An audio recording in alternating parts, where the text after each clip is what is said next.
Teaching Carbon Monoxide Safety for the Life and Death of It.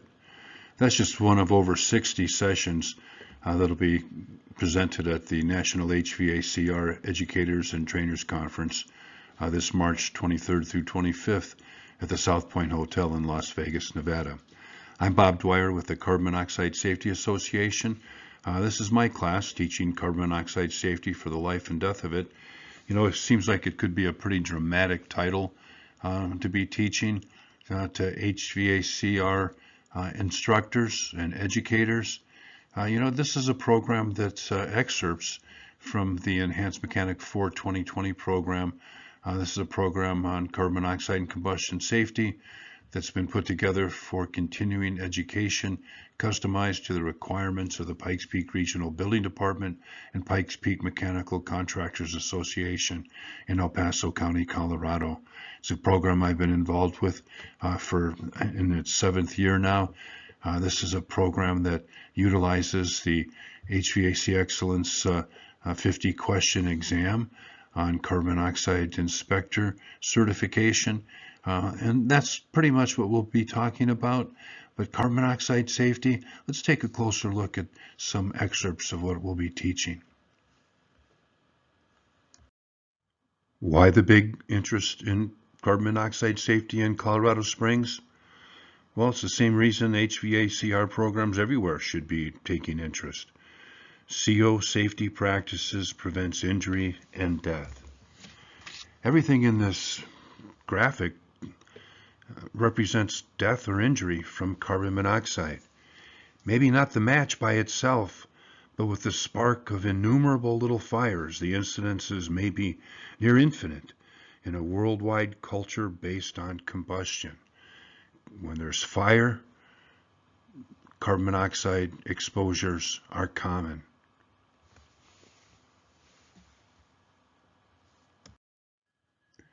How common are carbon monoxide exposures? Well, updated daily at cosafety.blogspot.com. And again, here's just some examples that have been pulled over the years that resemble situations that are happening every day, every week, every month around the world. Harsh winter results in large CO poisoning spike. A normal life, a sister's odyssey through brain injury. Her husband died lying next to her in a hotel bed. Molly emerged, but not the Molly that her sister knew. Here's a carbon monoxide scare at a senior's home. Daycare reports carbon monoxide scare. Here's chief praises paramedics for response to a carbon monoxide emergency at a school, and a dozen kindergartners and a teacher were affected. Here's a post office where workers were treated with carbon monoxide. Carbon monoxide safety, we should be taking this seriously as instructors. This is really our job, to make sure that these students are prepared, not just for the furnace, not just for the rooftop unit, the boiler, the water heater. They have to be prepared to serve their customers. And with carbon monoxide safety, while they're in their community providing service, and when they're not on the job, they still can be providing service because they have the knowledge of carbon monoxide safety. And if they're really smart in using their knowledge, they will measure carbon monoxide everywhere they go. So there's news stories represented with carbon monoxide exposures. Here's these little graphics. You know, a lot of times unless it happens to you, that we may not be paying attention to it. But when you are measuring carbon monoxide, and we're trying to encourage our students to measure everywhere we go, just like we're trying to get mechanic technicians, the licensed technicians, to measure everywhere they go. You know, our efforts in training is to make it easy. It doesn't get any easier than measurement. And with measurement, we need to document. This is an old form. It was designed to meet the needs of a wide variety of service personnel.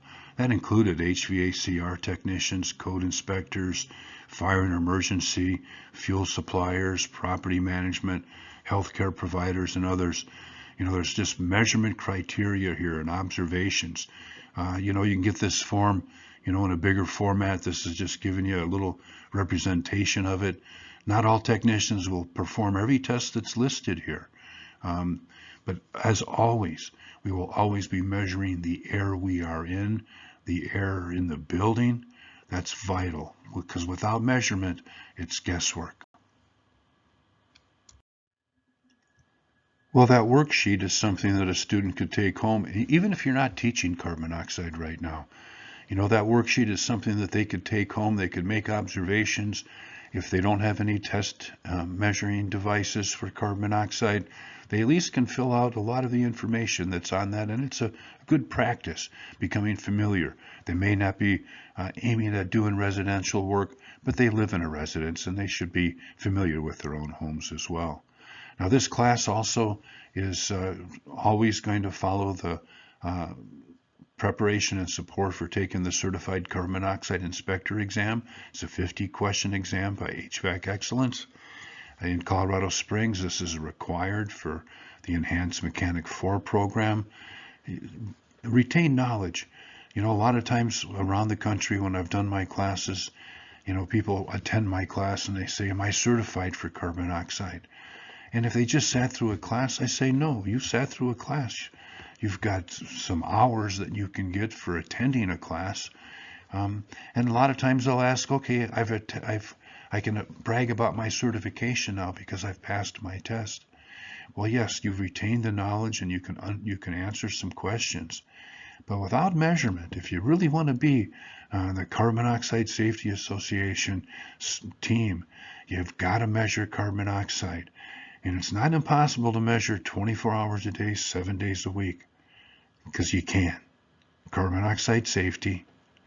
So here's another unit of measurement, is the retained knowledge exam. I look forward to having you take that one as well, or your students taking that one. Well, that was just little excerpts from some of the slides that I use in my training programs and that I'll be using in Las Vegas. Look forward to seeing you there.